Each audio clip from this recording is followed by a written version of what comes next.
And I can talk now to Charles Kidd, who's editor of Debrett's. Hello. And Kate Williams, royal historian. Good afternoon. Who's well known to anybody who's been watching the channel over the last 3 days.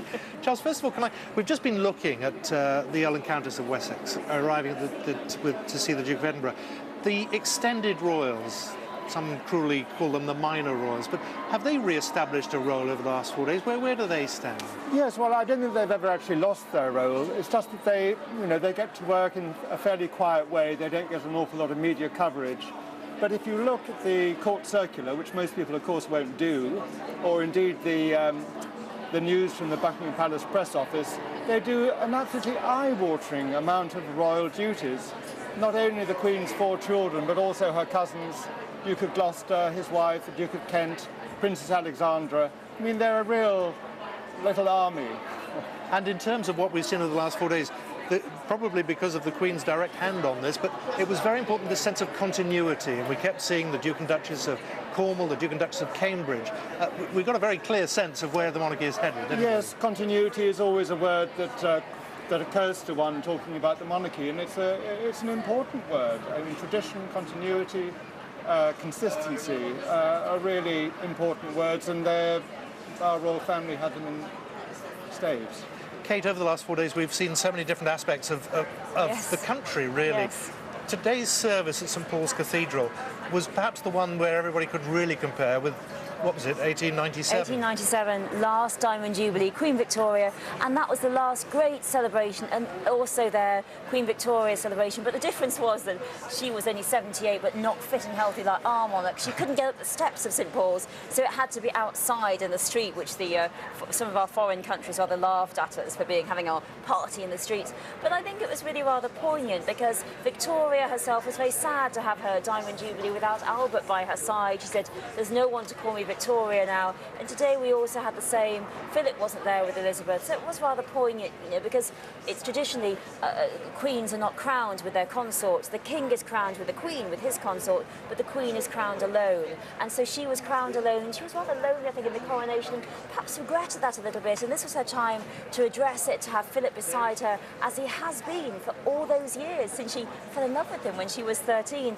and she didn't have that chance. He's, in hospital and watching it from the TV. So a bit sad in that respect, but a marvellous celebration of the country, of our history, and of Elizabeth's long service. At the end of these 4 days, it's often a dirty word, patriotism, isn't it? But it's almost tangible when you go to events like this, isn't it?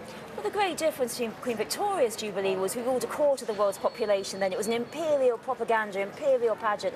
This time it's been much more about Britain, about British history, all over the country, and we've seen all those marvellous street parties, everyone taking part, and it's really been a whole celebration of Elizabeth's rule of the British Isles ever since she came to the throne in 1952. Charles, what do you think this says about Britain's state in the world? Because there is a criticism that we perhaps do concentrate on being a living museum, if you like, but we do have these traditions, but nothing more. Have we changed that perception a bit over the last 4 days? Well, perhaps, although I do think that this idea of the younger royals modernising is perhaps a bit overstated, because I do think that Prince William and Prince Harry actually have very traditional values.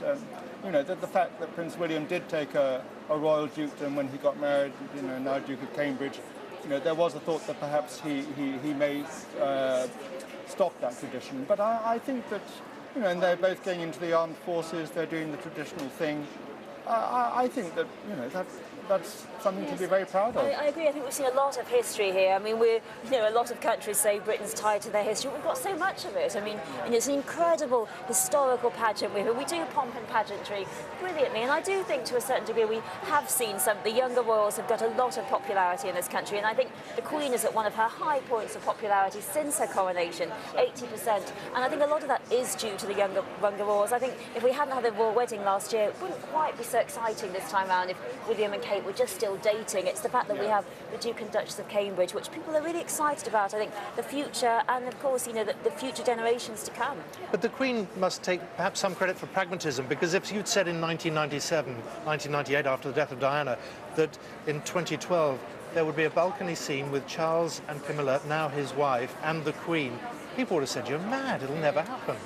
Well, I think she is thoroughly pragmatic. I think she deals with these changes in an extremely adept way.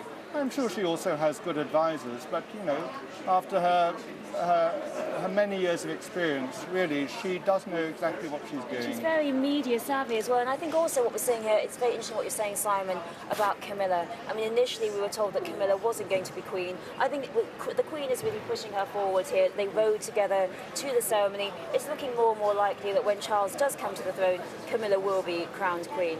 And in terms of that scenario, and of course nobody wants to wish anything away, but when that time comes, Prince Charles could well be quite an old man. Well, yes, I mean, us ladies, we live for such a long time. Like Victoria, our sons just have to wait. So Charles last year overtook Edward VII as having the longest record being Prince of Wales. And it's possible, of course, that we say we might not see this again in our lifetimes. We may have another Jubilee in 10 years' time, the Platinum Jubilee, when the Queen is 96. Oh, let's get over this one first. Kate, Charles, thank you both very much. Thank you. Well, that special Thanksgiving service was held at St Paul's Cathedral.